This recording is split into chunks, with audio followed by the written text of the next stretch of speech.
obulamu bunyuma obulamu buwooma ekyo tekiriiko awakanya wabula obulamu bunyuma bulamu agugi mazima wuliriza nkuleetedde ekyokuddamu ku ndwadde ez'enjawulo ezituteganya mu bulamu gwe wamma ne tulema okweyagala. JS Medical Hubs bano bakugu mu kujjanjaba ebizimba mu lubuto, tujjanjaba hania n'abulira ddala otawanyizibwa ndwadde za lususu, ebimmonde ku matu, enkovu ezizimbye oba nsundo, byonna tubibuzaawo. Ate nno tetukoma okwo, era tujjanjaba ulcers, sukaali, pressure n'endwadde endala nnyingi. Abatawanyizibwa mu nsonga z'omukisenge nammwe tetubalekeredde. Tulina JS Body Cleanser nga bw'olinywa lino likamula obucaafu bwonna mu mubiri. Olwo JS Immune Booster ne lizimba obutafaali mu mubiri. Linyweko weetangira okulwalalwala. Ku JS Medical Hubs eddagala tukozesa lya butonde teririna bulabe yadde. Basebo ne bannyabo mbalamusizaako mu linnya lya Mukama waffe Yesu. Yenze Musawo John Sewanyana wano ku JS Medical Hubs. Njagala okujjukiza ekintu kimu nti obulamu buli mu ngalo zo. Byolya ku sowaani yo oba byonywa mu kikopo kyo bye bigenda okusalawo onaabeera mulamu oba onaabeera wandwadde. Tukuyita wano ku JS Medical Hubs tukujjanjaba endwadde. Jjukira nti ffe tujjanjaba ensibuko, tujjanjaba cause, tetujjanjaba symptoms. Tukuyita jangu ojjanjabwe endwadde yo wano ku JS Medical Hubs ojja kuwona mu linnya lya Yesu Kristo.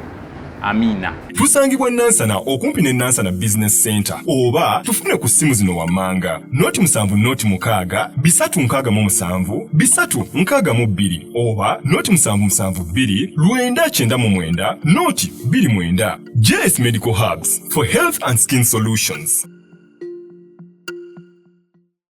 Ng'oyagala okumanya ebiriko tambula n'abaliko enzige ebuuka nanzige olaba n'abazungu baakiraba nti birds of the same feather kati nno nkuleetedde banywanyi bo mu nsonga zonna ezikwata ne tekinologiya. Yoshtech Services bw'ova ku bano ogenda kuwangatto. Yoshtech Services be baliko oyagala kukuzimbira website oba application olina ekyakubulako mu system ya kompyuta yo bano babinoonya ne babikomyawo oba kyewandiise data recovery tebakoma okwo. Yoshtech Services era bakuyamba okulaba ng'olina obukuumi ku bibanja bye ebya intaneti. Kiyite Cyber Security Services era nga bakanika ne computers. Bano nakugambye bannakinku mu tekinologi era nawe ayagala okwebuuza ku kintu kyonna ekikwatagana ne tekinologiya tukwaniriza. Oyagala cloud services, network services oba software development naawe beekwate. Basangibwa Rubaga Road opposite Barbados Hotel okuliraana Trinity Christian Church. Bakubireko ku noti 7 519 715 oba noti 787 996 667. Yoshtech Services, empowered by innovation. Kati basically obuweereza abo, what do you want to achieve? Nze nganze mu buweereza buno bo Katonda bwe yakugamba nga ogamba, what do you want to achieve? Wanda banga ayagala okusiikula entalo. Nze nganze omulimu guno teri ansasula yadde 10. Yes.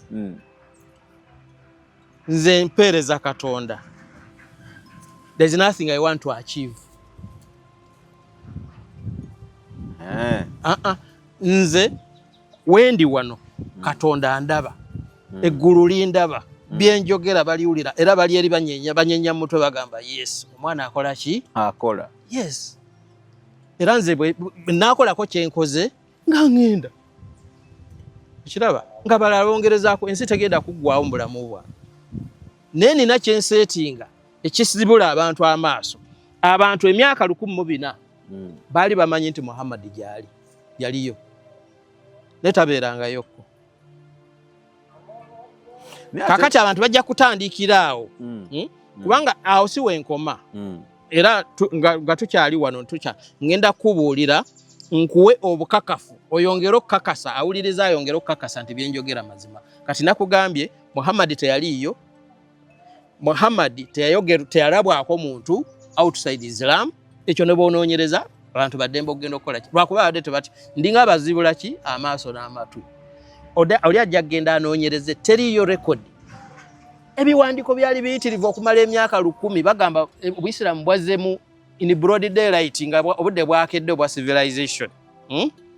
Tekisoboka kubanga Muhammad yaliyo ne bimwogerwako nga byaliyo ate n'atalabwako bantu okuva Armenia okuva Persia okuva amawanga gonna agaali geetoolodde awo ne gabaako kye gaawandiika ate amawanga ago gamala ne bafuuka basiraamu naye nga tebalinayo kawandiika yaka tebalaba ku Muhammad ate nga ekigambo Muhammad Mecca Madina okufuluma nga bakibakadatinga okugeza singa tutandika wajjawo enzikiriza wano ne bagamba nti yatandikibwawo kabaka Sunna kabaka Sunna eyali azaala Muteesa asooka nti yateekawo ebintu ebyo naye nga babiwandiika bavudde Cameroon bavudde Zimbabwe kubanga ekintu kye bayita hadisi bye bigambo Muhammad bye yayogeranga naye abasajja abawandiika hadisi waliyo kitabu al-sita ebitabo 6 ebya hadisi byonna byawandiika abasajja bava Uzbekistan Tajikistan mailo 14 ku 5 okuva wano Muhammad gye yalina okubanga gye yali kataba eno bo baali bakola oluvannyuma lw'emyaka 205 ebigambo Muhammad bye yayogera lwe bivaayo gye bayita hadisi kakati awo n'otagamba nti waliwo obuzibu kati oba waliwo obuzibu kati kankubuulira amazima gano ge mazima Uisiramu bugamba Muhammad yazaalibwa emyaka 507 507 CE that is current era n'afa 632 nti yasenguka okuva e Mecca n'agenda e Madina mu mwaka 622 aya esooka Jibril malayika okumuleetera Qur'ani yasooka yamusanga alina emyaka 4 yazaalibwa 507 gataka emyaka 4 610 lwatandika okufuna Qur'ani oluvannyuma lw'emyaka 12 n'asenguka okuva e Mecca n'agenda e Madina n'abeera e Madina emyaka 10 gye yafiira kakati kankubalira emyaka egyo nkugambye Abayudaaya be bawandiika Obuisiraamu kati Abayudaaya ekintu ekyo kiva mu bunabbi bwa Danieri Danieri 9:24 mu Bayibuli Danieri yawa obunabbi n'agamba nti muweereddwa sabiti 7 era gundi professor bagiyita the 70 weeks Daniel 9:24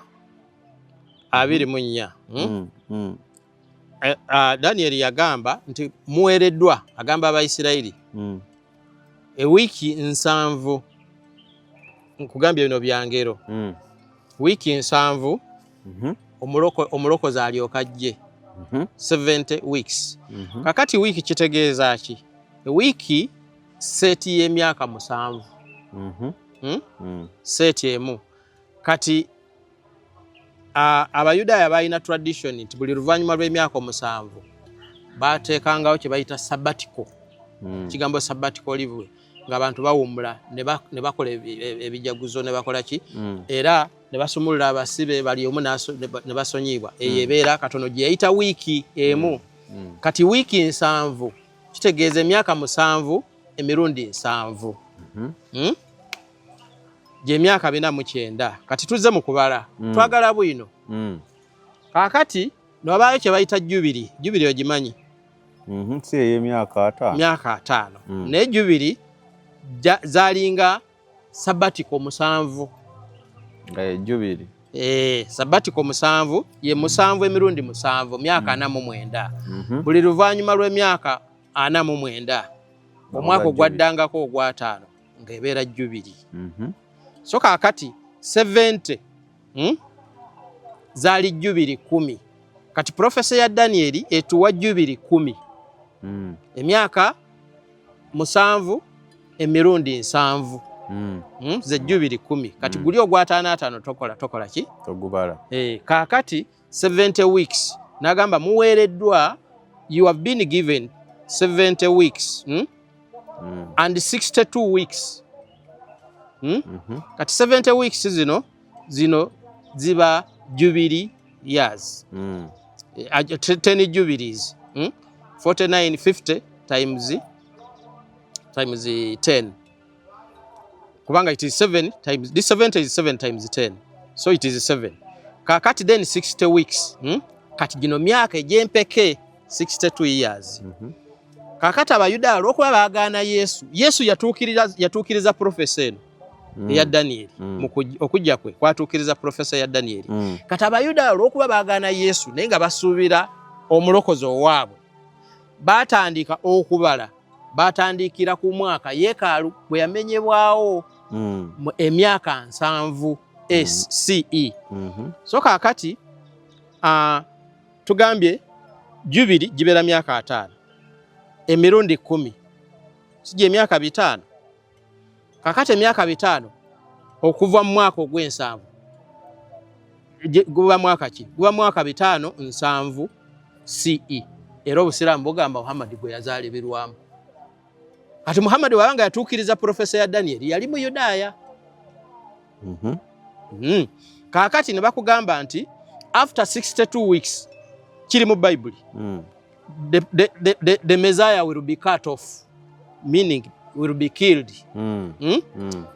Kaakati 62 weeks gye myaka 62. Bw'ogatta ku 507 ogenda mu 632 gwe mwaka Muhammad gwe yafa. Bya Kiyudaaya. Kati Muhammad taba mu Yudaaya.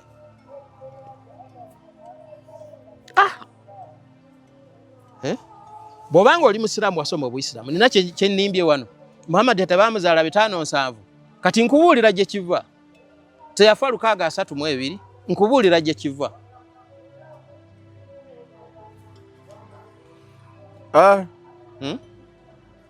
Kaakati bino bya Kiyisiraamu. Kakati tudde mu by'Ekiyudaaya. By'Ekiyudaaya babagamba 70 weeks. Bo babalira ddala myaka egya jubiri 49. Emirundi 10. Gye myaka 49. Kati 49 bw'ogatta ku 7 ofuna 6, ofuna 5, 5 wali bagattamu omwaka ogumu ogwa jubiri. Wano bajjamu ogumu emirundi 10 ofuna 5 6. Kati 5 6 gattako 62 ofuna 622. Ye kalenda y'Obuyisiraamu bwetandikira. Musiraamu mubuuze, lwaki Obuyisiraamu butandika 62? Lwaki tebutandika mwaka Muhammad gwe yafunira bwetandikiramu okufuna Quran 610? Bakugamba ye hijira lwe yava lwa migrating okuva e Mecca n'agenda e Madina. N'okwo kulimba amazima gali wano nti babala 409 profesa ya Danieri gattako 62 ne bafuna 622. Kakati hijira migration si kwe kusenguka. Basenguka okuva mu ndagaano ya Musa ne badda mu ndagaano y'Obuyisiraamu. It's an ideological thing ky'Abayudaaya. Naye weetaaga amagezi ga Mwoyo Omutukuvu okutegeera ebintu ebyo. Nkugambye nsobola okugenda mu Harvard University nendekicaringa ku bintu ebyo. Buli omu ne peni ne zigwa nga tebabiwulirangako. Ninga ago ge mazima. Otherwise obifuna otya ebyo? Obijjawa. Gw'obijjawa. Nkugambye Katonda yantuma. Katonda bw'akutuma oba olina okutuukiriza amagezi agakuwa.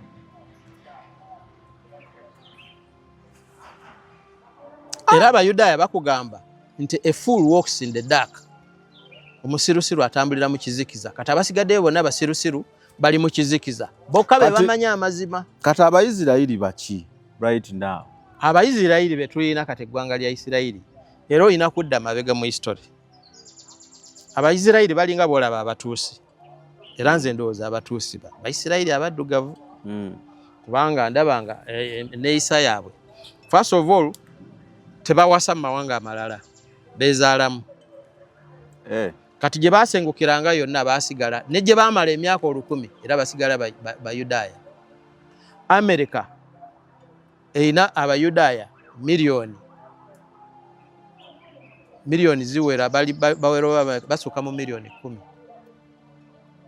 abayudaaya ate be bagagga be bacontrollinga economy ya America be bacontrollinga economy y'ensi. They are Jews. All the discoveries, inventions ezisinga z'abayudaaya. Oyo Albert Einstein owa molecular physics abakidozito bonna abasajja abayudaaya. Asajja abakola sente mu nsi yonna abakola sente nti ba Rothschild. They are Jews. Era bagamba be bakotonda wetu ensi eggwanga eririwo kati erirwana mu mwaka 48 be ba sponsoringa be bawanga abayudaaya mu kujja mu kitundu ekyo Palestine bajjanga basenze immigrants gundi settlers. They came as settlers nga bagula ettaka nga bagula ku bawarabu ettaka ate nga bagula sente nga bagula buwanana nga bali baseka bagamba bana basiro nange nja kwefunira ngafa abajja wano ne bagula musajja avudde e Sudan akantu bwe kati akuwaddeyo bilioni 3 toseka naye nga tomanyi kyagenda kubeera enkya. So kakati n'Abayisirayiri bwe batyo bano abaliyo ensi eno ya Isirayiri baali bafuuka bazungu. Baali bafuuka bazungu kati waliwo abo bayita Ashkenazi be baali mu Eastern Europe, that is Russia, Ukraine, Poland, paka n'abaali Germany. Those were called Ashkenazi. Baigeni ba Germany abali eswe kati wababe bayita Sephardic Jews be bana abe Spain, France wa Portugal. Those are called Sephardic Jews. So abantu abo ne batandika okujja naddala engeri Hitler atebo yabalumba n'abatta yatta abayudaaya milioni 6 kati ne bajja batandika ne bakola ki ne batandikawo ensi eyo naye nga bajjanga ba settlers bano babalabanga bazungu ate lyali twale lya Bungereza ati government ye Bungereza neyambako abazungu abo okujja okusettolinga muki kakati baafuna obutuuze ate nga jjukira be baali bakola ebirwanyisa nga bagagga ne bagenda nga balumba nga basenda abasajja bali abawarabu ba Palestine nga babakuwamba batta abantu emirundi olutalo lwaliwo ne batta abantu 75,000 mulundi gumu abasigaddeyo ne babatwala mu kampu. So gye bajja okugula baagala kuwambayo ne kati ne bawamba ekitundu ekyo kiriwo kati ensi gye bayita Isirayiri. Kyova olaba nti abawarabu amawanga g'abawarabu gonna gagamba nti that Isirayiri teyekizisitinga. Era mu silabasi z'amawanga g'abawarabu kati nge Saudi Arabia tekuliko mapu ya Isirayiri. Waliwo Palestine wonna. They don't recognize. Kati bagamba ono bano bawa kwegamba batujjamu wano kutunyagako ettaka lyaffe naye nga bazungu sina kubanga Abayisirayiri bennyini Abayudaaya balina omusaayi gwa Kiwarabu. Ba Luganda nga boolaba Omuganda n'Omusoga tewali lulimi lwawula naye olaba jini na buli kimu kumpi kyekimu naye kati bano bo bazungu bagamba 97% omusaayi gwabwe 97% tebagusharinga na Palestine bali bakansangwawo baawo. Okay. Nice. So kakati manyi tuddamu kemabega nkubuulidde Makka yali Babiloni, Madina yali Babiloni, Al-Hira yali Babiloni. Okujja ekintu kino omwaka 507 gujja gutya profesa ya Danieli. Omwaka 632 gujja gutya profesa ya Danieli. N'ebintu bino tebinza kubanga byatuukirira leta tuleta. Ate ngono gwe bagamba nti yazaalibwa 507 mu history mu byafaayo taliyo. Yafa 632 mu history taliyo. Ate erinnya livaayo mu 705 nti waliwo omusajja emabege emyaka 13 eyaleeta Qur'ani n'aleeta Obuyisiraamu nga yamala okufa. Kitegeeza ebintu bino byonna kiki kalebule. So oyagala kutegeeza nti Nabbi is just a painted picture. Kifaananyi bufaananyi neta tekiriyo kakati kiri bwe kiti bali baayagala okukola obwakabaka. Obwakabaka ekintu kye tuyita state kibeera n'amateeka. Uganda ina ssemateeka constitution. Yes. Nebeera ne subsidiary law gano zowulira Act C, Land Act, Domestic Relations biki. Kakati bayagala okukola etteeka. Eggwanga lya Isirayiri lyali tambulira ku tteeka lya Musa. That's already the law of Moses, it's there. Kakati batonzeewo obwakabaka obulala eri oven entamu ennene. Kati balina okubeera n'amateeka. Naye kati baagala bagambe nti amateeka gano Katonda ye yagawa. Naye kati ag'Abayisirayiri Katonda yawa Musa. Naye wano tewali nabbi. Kati bakoze batya? Kwe kutondawo ne bagamba nti tutondewo omusajja tumutuume erinnya Muhammad. Naye nga Muhammad nakyo ate nsobola okukisomesa nga kitegeeza kintu kirala. Kaali kakiiko ak'abasajja abo Abayudaaya abaakola etteeka lya amateeka g'Obuyisiraamu.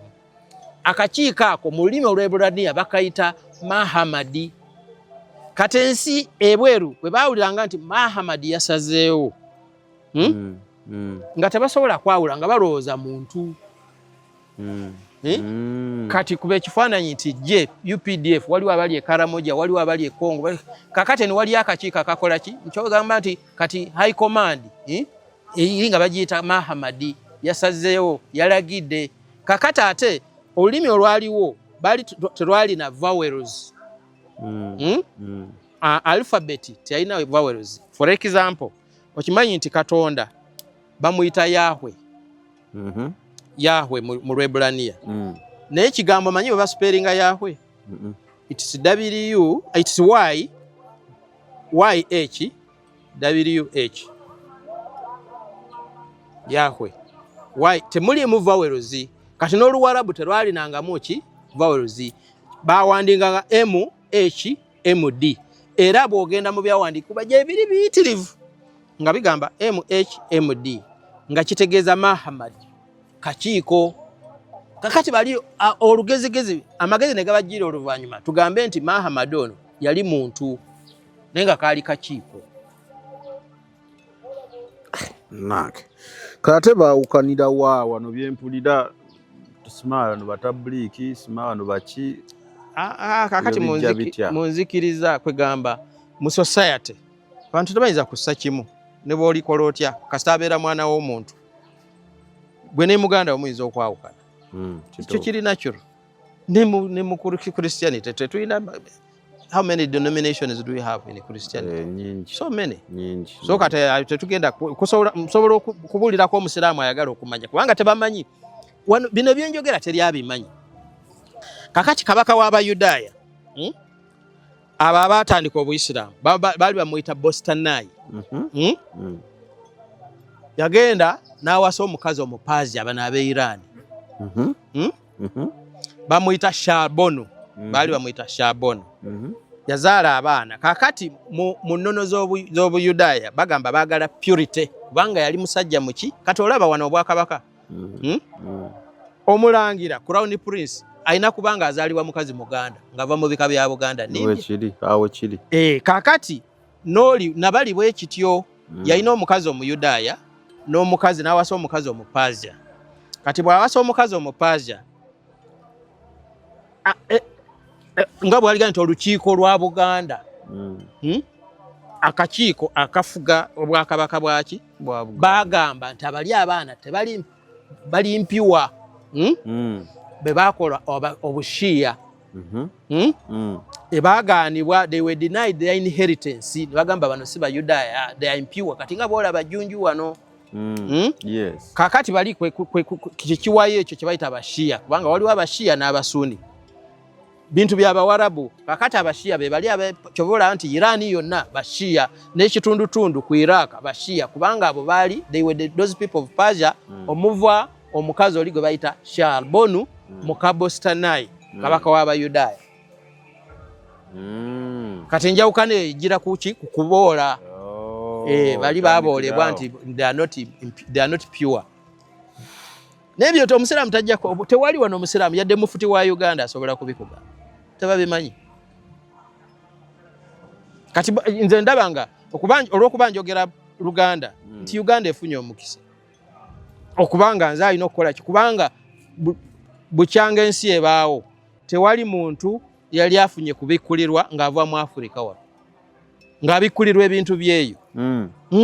ffe we are consumers baleeta buleesi ffe ne tukkiriza ne tugoberera naye kakati ku luno ensi egenda kunnoonya nange musajja okuva e Uganda Katonda yayogera naye ebintu bino tebabiwulirangako nange kapiteni ala kunkubya kubanga Katonda bw'abanga yatonda omuntu omuddugavu naffe alina okutuwaako okubikkulirwa ate jjukira kati okusinza Katonda omulamu kusinga wano mu Africa ensi ey'abantu tebakkiriza bagamba n'okugamba Katonda taliiyo ogenda Sweden bakugamba Katonda 80% bantu bagamba Katonda taliiyo okukkiriza Katonda omulamu Katonda omu w'eggulu n'ensi kuli wano mu Africa kale ebintu kapiteni byayogera biwuniikiriza ne olaba ntudde nga mpuliriza buwuliriza nange enjiga buyizi oli ayinza okugamba Sami ng'osirise nnyo mpuliriza olumu omuntu ayogera ebintu kakati ekigambo n'obula ky'omuzzaako abasiraamu kusala ekirimi abasiraamu bagamba nti obusiraamu kitegeeza submission mu Lungereza kugonda kwewaayo submit kwegamba kwewaayo naye kigambo nakyo era kiva mu kikolo ky'ekigambo salaamu kati mwe muli shalom mwe muli Solomon kakati owaayi ennaku zino ng'akamwenyu tekakuva ku matama anti nafuna abantu abatuufu mu by'ettaka n'amayumba Yosan Properties bano bakufunira ettaka mu buli sayizi yonna gy'oyagala oyagala lya kyapa oba lya ndagaano oyagala lyakulimirako oba lyakulundirako naawe ayagala ery'okuzimba basangibwa Nansana okumpi ne Nansana Municipal Council bakubire ku ssimu 0748533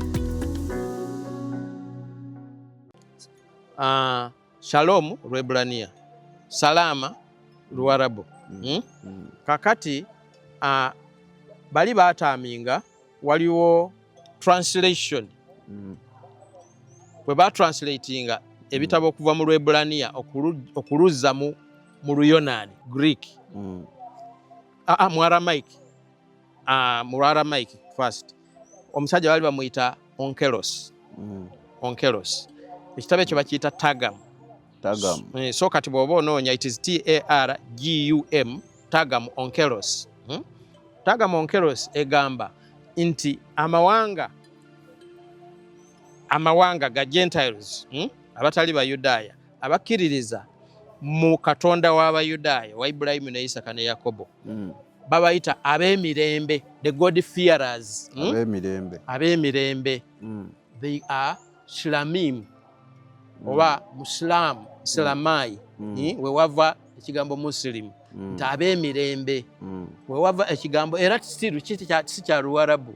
They are Musalamai era beetabanga mu saddaaka ezaweewanga mu yeekaalu. It is called Korban, Shilamai, KORBHAN, Shilamai, kwegamba esaddaaka z'Abasiraamu. Abo abantu abakkiririza mu ddiini ey'Abayudaaya naye nga si Bayudaaya, ye ddiini ey'Ekiyisiraamu. Yes.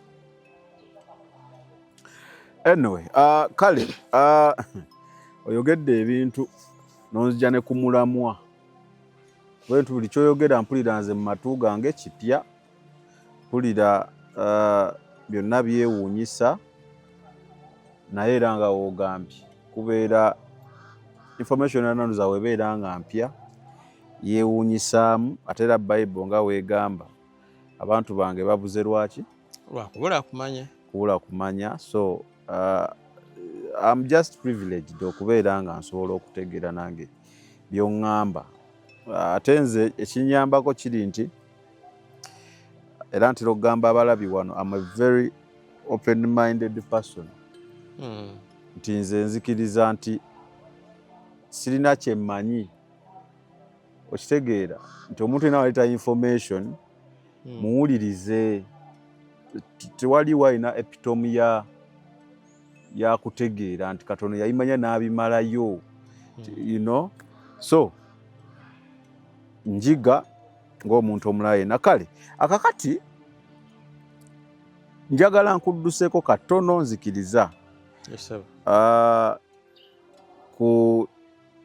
of course kiri wakikonyeeko nale njala kikubuuzaako infact erimu ku binadde njala nnyo tunyumyeko mazima gali nti abantu babatta go mazima goge mazima executions zigenda mu maaso nze nali manyi zaggwa nze nali manyi ebintu nako mu bigoberera ku mulembe gwo ndowooza Obama nga yafuga Amerika eyo nga bayisisi ndaba bakwata abantu ne babateekako kamera ne bakuba amasasi ne babatemako emitwe babasalako emitwe ku vidiyo obulago abamu balabika babirabyeko so nze nali manyi byakoma eyo naye neewuunyiza nga ku research omutono wewampereza kali ka vidiyo ng'abantu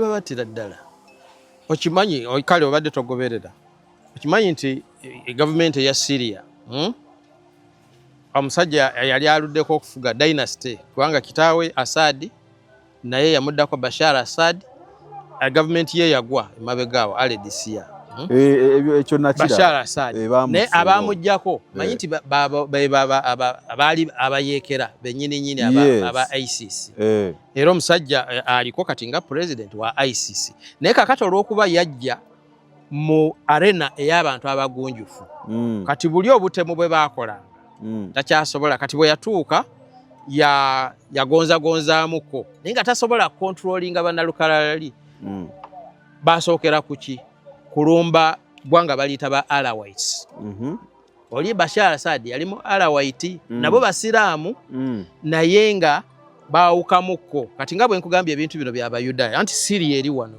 mu Northern Israel Galilaya kaakati ba Alawites abo be bantu abaava mu Yesero Yesero yali mukoddomi wa Musa Musa yali azaala omukazi gwe bayita Zipora gundi gwe yawasa yali musajja Muwarabu naye yakkiririza mu ddiini y'abaana ba Isirayiri era n'atambula kati enzikiriza eyo gyeri ba Alawites waliyo ba Druze bo bawuliddeko kaakati bali ba ISIS bwe bajja basookeramu abo basiraamu bannaabwe nene babatta kaakati ekyazizeeko nga babalanga kyolo obusiraamu bulagira kutta muntu yenna either ofuuka musiraamu nanti katongambye bali bonnyonnyodde bali nabo basiraamu anti kaakati basiraamu nga bwaligambye kaakati olaba Christianity ebiwayi ebyenjawulo so ekiwayi kino kyakubagana ne kino ekiwayi sinakulumba bali baali bantu kubanga mbu oli yali mu Alawite ate nga bano baali bawagira gavumenti ye Bashar Assad era balimu olushiyashiya kaakati bano banalukalala basuni kaakati nga bwawuga nti revenge killings Amini bwe yajjako wano bwe yajjako Bote yayisa bubi nnyo abantu abalango n'abakyoli ate abakyoli nabo bwe bajjako gundi kwegamba those revenge I get it now. Yes. Kaakati emabegaawo baalumbera church yali ya Melkites they are Christians bantu ne batta abantu 25 Syria oyinza okulowooza biri mu Africa wano Melkite Christians they were killed 25 mwebiri mu mawulire ne bwokugolinga so kakati obulabe eri ekkanisa ya Yesu Kristo bweyongezi oba muba provokinga ate tuba provokinga Sami ebintu byenjogera wano wawuliddeko wano omuntu yenna mu Kristaayo abyogera babimanyi abantu bali eri beekolera ssente zaabwe kuba nabo tebaboogerako bakola byabwe kakati bwe tunaabeera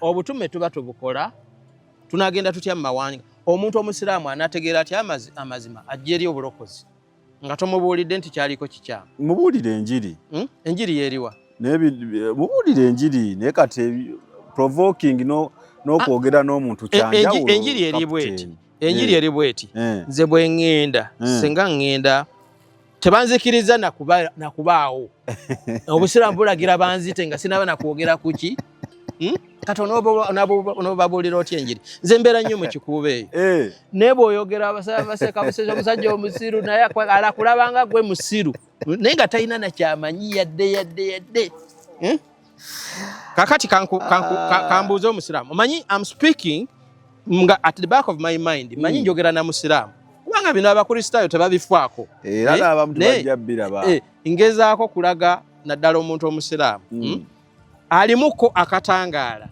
ebintu bino bazze babiwulira naye nga tebabitegeera kati njagala abitegeera endagaano enkadde abayudaaya baava ku ndagaano enkadde eri based on the number 7 ndowooza olabye wano buli kimu 70 wish 70 what kati endagaano y'obuyisiraamu neebeera ku namba 5 kati omusiraamu wa wano tamanyi lwaki kankubuulire gye kiva ekisooka bagamba there are 5 pillars of Islam erina empagi 5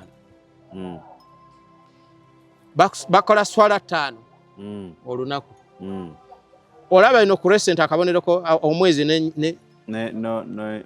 kalina ensonda 5 emunyenye eyo ya nsonda 5 ate nga ey'abayudaaya ya 6 akabonero ka Isirayiri bagamba abanabbi b'obuyisiraamu baali 25 naye okimanyi nti 25 is a square it's 5 times 5 kakati ebintu ebyo byonna ensi ya Katonda eri ku bubonero otunuuliranga bubonero n'ogamba kino kijja kitya kino ki kati endagaano empya ey'obuyisiraamu yetoololera ku namba 5 lwaki kubanga bagamba Agali yalabikirwa malayika wa Katonda emirundi 5 kubanga bagamba bo baana ba Isimayiri